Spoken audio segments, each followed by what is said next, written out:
नमस्कार। जय हिंद सभी साथियों को प्रणाम। कैसे हो भी सारे? आ जाओ, पुनः एक बार सबका स्वागत है। एक बार के लिए सब साथी सेशन को लाइक कर दीजिएगा। परिवार पर नए हो चैनल को सब्सक्राइब कर लीजिएगा, क्योंकि आपको यही सुपर डोज आपको मिलने वाली है जब तक आपका एग्जाम ना हो तब तक। आज जो हमारा मुद्दा है वो है भारत में चर्चित व्यक्ति। यानी इस क्लास के अंदर 15-20 तो करवाने वाला हूं मैं, 15-20 व्यक्तियों जिनको चर्चा में रहे हैं। धीरे धीरे और अन्य क्लासों में भी होते रहेंगे, आप चिंता ना करें उस चीज को लेकर कि क्या गुरुजी ये 15 में से ही आएंगे, और भी आ जाएंगे। 5 मिनट के अंदर अगर हमारे 15 याद हो जाते हैं ना तो बस बहुत है, काफी है। इन 15 में से कौन सी पारी में 1% पक्का छप जाएगा ये तय है, ठीक है। यानी हर पारी में 1% पक्का, तो ये तय ही मानकर चलिएगा कि यहां से ये सुपर डोज अगर काम ना आए ना, फिर आकर मेरे को बोलना। पीछे सीटी के अंदर अपार सफलता के बाद हमने पशु प्रीचर को टारगेट किया है। तो आज हमारा जो टॉपिक है, दूसरा सेशन है, आज दूसरी क्लास है, चर्चित व्यक्ति है, उन पर सब पर चर्चा करते हैं। देखिए, इसका माध्यम ये होता है पीपीटी बनाने का कि लिखा हुआ है ना, लिख कर बताऊंगा तो यही सारा सेशन है वो कम से कम 1 घंटा लग जाता है। अभी हम इसको 5 मिनट में कवर करेंगे। देखो, राष्ट्रीय चर्चित व्यक्ति, इसमें सबसे पहले जैसा जो भारतीय क्रिकेट कंट्रोल बोर्ड के सचिव हैं, वर्तमान में जैसा निर्विरोध आईसीसी के नए अध्यक्ष चुने गए हैं। यानी वर्तमान के अंदर जो जैसा है वो आईसीसी बीसीसीआई के अध्यक्ष थे ही थे, यानी कि भारतीय क्रिकेट कंट्रोल बोर्ड के, और उसके साथ में आईसीसी के भी क्या चुने गए हैं, नए अध्यक्ष चुने गए हैं। आज तक के इतिहास में 35 वर्षीय जैसा सबसे युवा अध्यक्ष रहे हैं आईसीसी के अंदर, ध्यान रखना। बीसीसीआई के तो अध्यक्ष हैं, जैसा आपने देखा होगा जब भी क्रिकेट मैच वगैरह चलते हैं उस दौरान। और यहां पर आईसीसी के जो नए अध्यक्ष हैं वो भी किसको चुना गया है, जैसा को चुना गया है। फिर प्रीति सूदन, कल वाली क्लास के अंदर मैंने जो यूपीएससी के अध्यक्ष जो राकेश रंजन को बता दिया था, हालांकि मैंने कमेंट पिन कर दिया था, उस व्यक्ति मैंने पुनः ले लिया, प्रीति सूदन या प्रीत सूदन जिसका नाम है। ये ऐसा नहीं है कि महिला पुरुष है। हाल ही में केंद्र सरकार ने प्रीति सूदन को यूपीएससी का नया अध्यक्ष नियुक्त किया है। तो ये आया हुआ प्रश्न था, पीछे सीटी में पूछा गया था प्रीति सूदन वाला। तो कुछ विद्यार्थियों ने बताया कि गुरुजी अब वर्तमान के अंदर ये चुने गए हैं, तो वो थोड़ा सा बाय मिस्टेक हो गया था, इस क्लास के अंदर आपका कवर हो जाएगा, ठीक है। क्योंकि करंट के अंदर क्या होता है कि कई मुद्दे कब चेंज हो जाते हैं हमें पता ही नहीं चलता है ना। जो नई चीजें होती है वो अपडेट करवाता रहता हूं, आगे वाली क्लास के अंदर अपडेट हो जाती है। अनामिका बी राजीव, अनामिका बी राजीव, भारतीय नौसेना की पहली महिला हेलीकॉप्टर पायलट बनने का गौरव मिला है। किसको?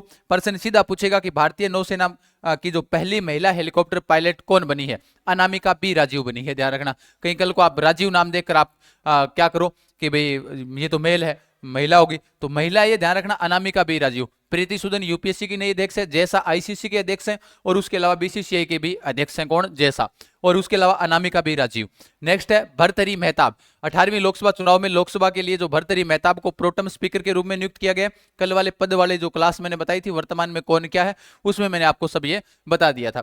इनको शपथ वो राष्ट्रपति द्वारा दिलवाई गई थी। तो कल को प्रश्न ऐसा भी पूछा जाए कि लोकसभा चुनाव के अंदर जो लोकसभा का जो प्रोटेम स्पीकर होता है उसको शपथ कौन दिलाता है, तो उनको जो शपथ है वो शपथ कौन दिलाता है? वो राष्ट्रपति दिलाता है, ध्यान रख लेना, ठीक है। तो ये भी अपने इस क्लास के अंदर अपने को कुछ सीखने को मिल जाएगा।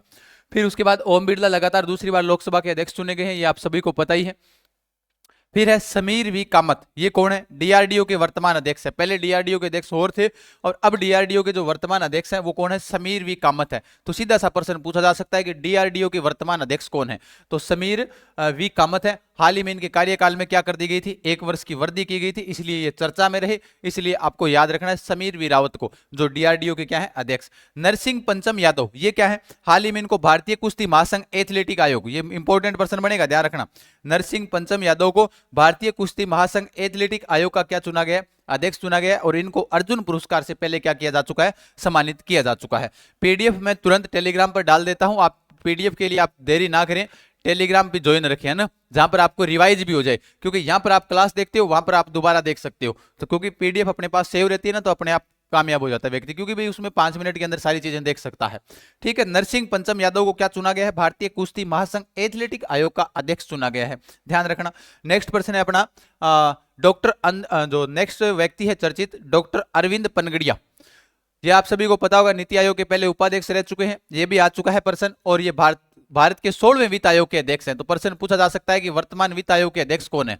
तो ये भी प्रश्न पूछा जाए तो थोड़ा ध्यान रखना। वर्तमान वित्त आयोग के अध्यक्ष डॉक्टर अरविंद पनगड़िया हैं। वित्त आयोग के सदस्य पूछा जाए तो मनोज पांडा है, अजय नारायण, एनी जॉर्ज मैथ्यू व सौम्यकांति घोष हैं। अब प्रश्न क्या बनेगा यहां से कि वर्तमान के अंदर जो वित्त आयोग है उस वित्त आयोग का सदस्य कौन नहीं है? तो इसमें से आपके ऑप्शन मिल जाएंगे, जैसे मनोज पांडा, अजय नारायण, एनी जॉर्ज मैथ्यू, एक ऑप्शन और मिल जाएगा। तो ये 4 व्यक्ति हैं, ध्यान रखना, जो वित्त आयोग के क्या है? सदस्य। अध्यक्ष पूछा जाए अरविंद पनगड़िया। फिर है आलिया भट्ट और साक्षी मलिक, इन दोनों को आपने भी चर्चा में रहने के पीछे कारण क्या है कि टाइम मैगजीन एक जो पत्रिका है टाइम मैगजीन द्वारा वर्ष 2024 के 100 सबसे प्रभावशाली लोगों की सूची में 2 भारतीयों का जो स्थान मिला है, एक तो आलिया भट्ट को मिला है, एक साक्षी मलिक को मिला है। आलिया भट्ट आप सभी साथियों को पता है वो एक्ट्रेस है और साक्षी मलिक है वो खेल से संबंधित है। तो टाइम मैगजीन द्वारा 2024 में 100 सबसे प्रभावशाली लोग, जो टाइम मैगजीन है वो पूरे साल के 100 प्रभावशाली लोगों की लिस्ट जारी करता है, उसमें से ध्यान रखना जो 2 व्यक्ति हैं जो भारतीय हैं जिनको ये स्थान मिला है, आलिया भट्ट और साक्षी मलिक को मिला है।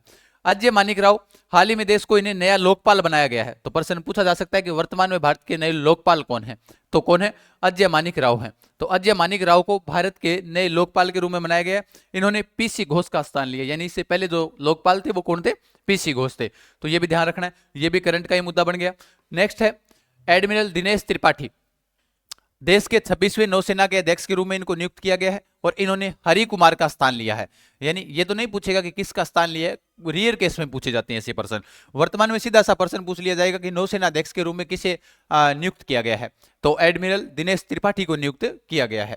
ठीक है, नौसेना chief of personal vice admiral जो संजय भल्ला को, ये आ चुका है प्रश्न, ये ध्यान रखना, ये प्रश्न पीछे एग्जाम में पूछा जा चुका है, तो यानी इसलिए अपने आप में इंपॉर्टेंट प्रश्न है कि नौसेना chief of personal vice admiral Sanjay Bhalla को और नौसेना वाइस चीफ कृष्णा स्वामीनाथन के रूप में नियुक्त किया गया। तो तीनों व्यक्तियों को ध्यान रखना, दिनेश त्रिपाठी नौसेना के अध्यक्ष हैं और नौसेना chief of personal vice admiral कौन है, संजय भल्ला, नौसेना वाइस चीफ कृष्णा स्वामीनाथन है। ठीक, गोविंद मोहन कौन है, गोविंद मोहन 1989 बेंच के आईएएस अधिकारी हैं और गोविंद मोहन को भारत का नया केंद्रीय गृह सचिव नियुक्त किया गया है।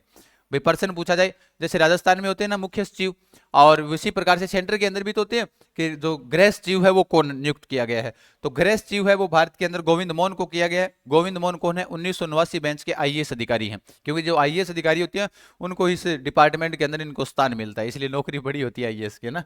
यामिनी कृष्णमूर्ति, भरतनाट्यम और कुचिपुड़ी की प्रसिद्ध नृत्यांगना यामिनी कृष्णमूर्ति, हाल ही में इनका क्या हो गया, निधन हो गया। तो प्रश्न पूछा जा सकता है कि हाल ही में यामिनी कृष्णमूर्ति का निधन हो गया, उनका संबंध किस क्षेत्र से है, तो भरतनाट्यम और कुचिपुड़ी क्षेत्र से है, यानी ये नृत्यांगना थी। यानी कल को प्रश्न पूछ लिया जाए कि इसका संबंध खेल क्षेत्र से है या शिक्षा के क्षेत्र से या समाज सेवा से है या फिर नृत्यांगना से है ना, कला के क्षेत्र से, तो इनका संबंध है वो नृत्यांगना, यानी कला के क्षेत्र से इनका संबंध रहा है। यामिनी कृष्णमूर्ति जिनका हाल ही में क्या हो गया है, निधन हो गया है, ध्यान रखना।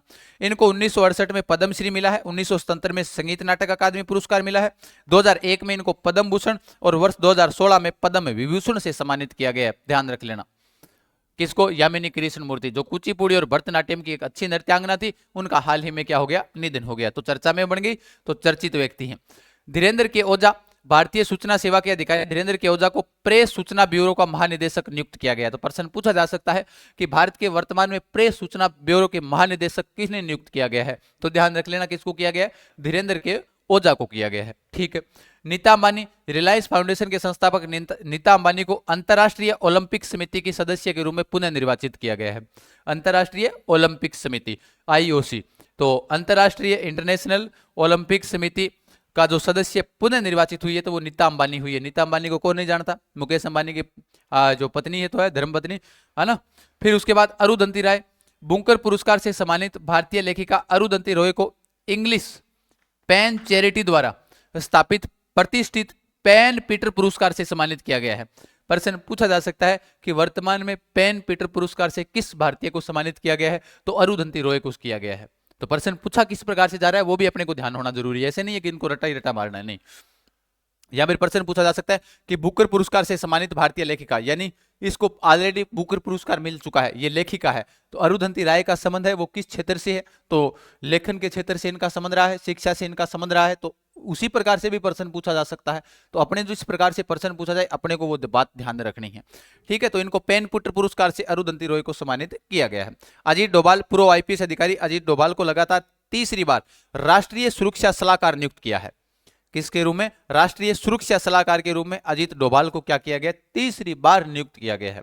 तो प्रश्न पूछा जाए कि राष्ट्रीय सुरक्षा सलाहकार के रूप में किसे नियुक्त किया गया है, तो अजीत डोभाल को नियुक्त किया गया है। नेक्स्ट है हरेंद्र सिंह, पूर्व हॉकी खिलाड़ी हरेंद्र सिंह को राष्ट्रीय महिला हॉकी टीम का क्या बनाया गया है, कोच बनाया गया है। तो प्रश्न पूछा जाए कि राष्ट्रीय महिला हॉकी टीम के कोच के रूप में किसे नियुक्त किया गया है, तो हॉकी के खिलाड़ी हरेंद्र सिंह को नियुक्त किया गया है। ठीक है, महिला, ये ध्यान रखना महिला हॉकी टीम है, ये इंपॉर्टेंट है अपने आप में। ठीक है, फिर उसके बाद सविता कंसवाल। सविता कंसवाल के बारे में दो व्यक्तियों को, आपको दो को ध्यान रखना है, तो सविता कंसवाल, एक कामिनी रीता शेरपा, दोनों को याद रखना है।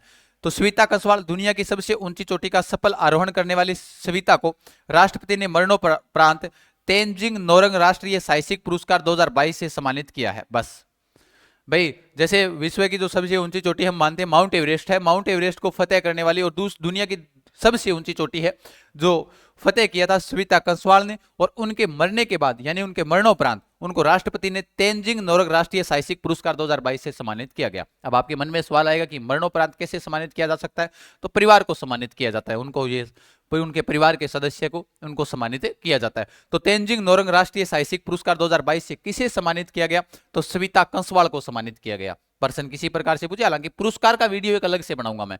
सविता भारत की ऐसी पहली महिला पर्वतारोही है जिन्होंने केवल 16 दिनों में माउंट मकालू यानी माउंट मकालू जो चोटी है, ऊंची चोटी है, और दुनिया की सबसे ऊंची चोटी माउंट एवरेस्ट को फतेह कर इतिहास रचा था। यानी इन दोनों चोटियों को, माउंट मेकालू और माउंट एवरेस्ट को, मात्र 16 दिन में फतेह हासिल की थी। इसलिए इनको मरणोपरांत तेंजिंग नोरंग राष्ट्रीय साहसिक पुरस्कार 2022 से राष्ट्रपति ने इनको सम्मानित किया है। कामी रीता शेरपा, इसके बारे में याद रखना है कि 22 मई 2024 को नेपाल के कामी रीता शेरपा ने 30वीं बार विश्व की सबसे ऊंची चोटी माउंट एवरेस्ट पर चढ़कर अपना रिकॉर्ड बनाया है। भाई, कामी रीता शेरपा ने 30वीं बार माउंट एवरेस्ट पर चढ़कर अपना रिकॉर्ड बनाया है। ठीक है, इन्हें एवरेस्ट मैन के नाम से जानते हैं। तो प्रश्न किसी प्रकार से पूछा जा सकता है, जैसे पीछे प्रश्न पूछा गया था ना पीटी उषा से संबंधित, कि पीटी उषा को किस उपनाम से जानते हैं। तो ध्यान रखना, बताओ पीटी उषा को, कमेंट बॉक्स के माध्यम से बताना है कि पीटी उषा को किस उपनाम से जानते हैं। ये आपको कमेंट करना है ना, सब साथी कमेंट करेंगे इसको। ये आया हुआ प्रश्न है सीईटी में।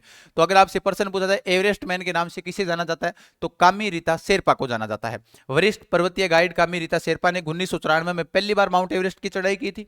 इनका जन्म 17 जनवरी 1970 को हुआ था। ठीक है, 29 मई 1953 को एडमंड हिलेरी, यानी सबसे पहले जो पर्वतारोही बनते हैं, माउंट एवरेस्ट को फतेह करते हैं, तेंजिंग नोरगे माउंट एवरेस्ट के शिखर पर पहुंचने वाले पहले पर्वतारोही थे। क्योंकि जो पुरस्कार दिया गया था ना, अभी हमने पढ़ा है, किसको दिया गया था, यह पुरस्कार सविता कंसवाल को दिया गया था, तेंजिंग नोरंग राष्ट्रीय साहसिक पुरस्कार। क्योंकि यह पुरस्कार तब दिया जाता है कि सबसे पहले जो माउंट एवरेस्ट पर चढ़ने वाले व्यक्ति थे एडमंड हिलेरी, और तेंजिंग नोरगे जो थे वो इस माउंट एवरेस्ट के ऊपर चढ़े थे। इसलिए वो पुरस्कार साहसिक पुरस्कार होता है, वो राष्ट्रपति के द्वारा इनको दिया गया था। इनको नहीं, किनको, सविता कंसवाल को दिया गया था। तो कामी रीता शेरपा के बारे में आपको ध्यान रखना है, नेपाल की है ये, इसको एवरेस्ट मैन के नाम से इसे जाना जाता है। मेजर राधिका सेन 29 मई 2024 को वर्ष 2023 का संयुक्त राष्ट्र military gender advocate of the year पुरस्कार मेजर राधिका सेन भारतीय को प्रदान किया गया था। तो अगर प्रश्न पूछा जाए कि संयुक्त राष्ट्र military gender advocate of the year पुरस्कार किसको सम्मानित किया गया, तो मेजर राधिका सेन को सम्मानित किया गया है। डॉक्टर सचिनानंद जोशी और डॉक्टर मयंक शेखर, इनका संबंध किससे रहा है।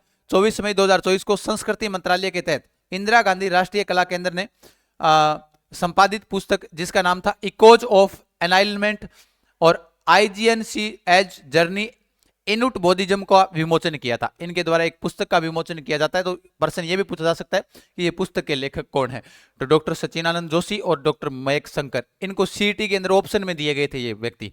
सीईटी का जब एग्जाम हुआ था तो उसके अंदर ये व्यक्ति ऑप्शन में थे, हालांकि इनका प्रश्न तो नहीं पूछा गया लेकिन ऑप्शन में ये थे, तो हो सकता है पूछा जाए।